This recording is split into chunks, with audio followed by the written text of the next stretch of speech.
Berlin d'abord. Les Allemands ont fait la fête tard hier soir pour célébrer les 25 ans de la chute du mur. La fête a été ponctuée par un feu d'artifice, un concert et un lâcher de ballons.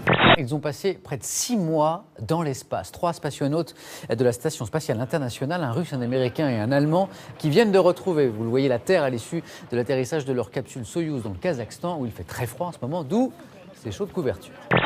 Personne n'est dupe et tout le monde sait très bien ce qui s'est passé. Oui, Jean-Pierre Jouyet nous a bien dit explicitement que François Fillon a demandé à ce que la justice accélère son travail pour ennuyer Nicolas Sarkozy. Ce dernier avait d'abord indiqué que lors du déjeuner en juin avec François Fillon dans ce restaurant parisien, l'ancien Premier ministre ne lui avait pas demandé d'intervenir pour faire accélérer des procédures judiciaires visant Nicolas Sarkozy.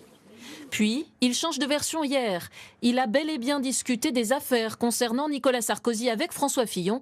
Qu'il y ait une maladresse de sa part pour essayer de garder une dimension secrète dans cet échange. Je ne sais pas ce qui s'est dit, mais c'est la démonstration qu'avec le président François Hollande, il n'y a pas de possibilité de faire pression sur la justice. Ce matin, plusieurs de vos confrères ont dit avoir écouter les enregistrements, ça veut dire que progressivement, les enregistrements sont diffusés. Alors je demande aux deux journalistes, M. Davet et M. Lhomme, d'aller plus loin. Oui, j'entends ce que dit Jean-Pierre Jouyet, j'ai écouté la bande, c'est exactement ce qu'il dit. Oui. Exactement. Jean-Pierre Jouyet rapporte, François Fillon m'a insisté, il faut taper vite.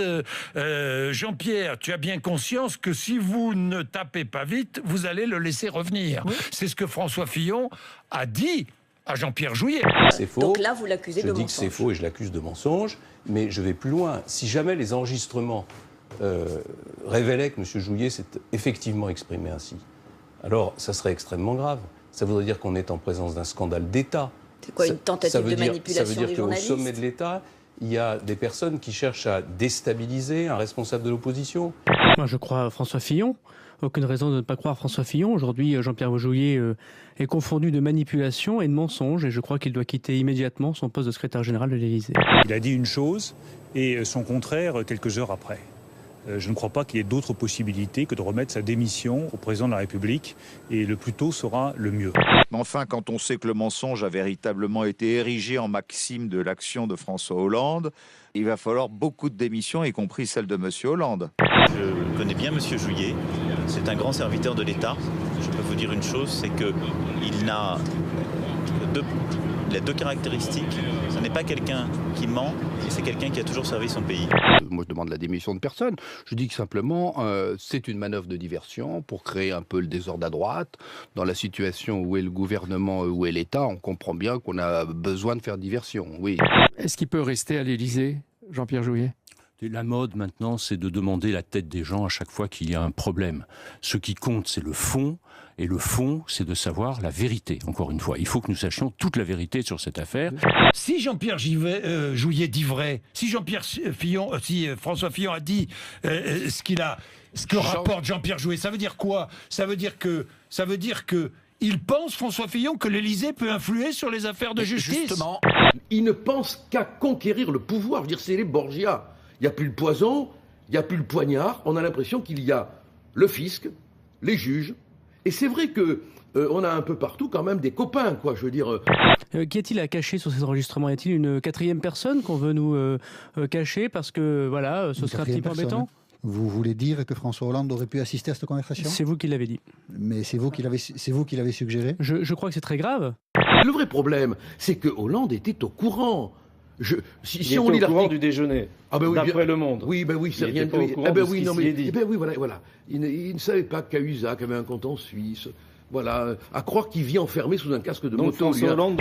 Passer un week-end sur les relations entre ceux qui se donnent des coups de couteau, que ce soit Nabila ou Thomas, ou que ce soit François et Nicolas, très franchement, on n'a rien d'autre à faire au moment où on parle du budget, au moment où on parle des investissements de l'Europe. Les relations bilatérales à coups de couteau, c'est vraiment...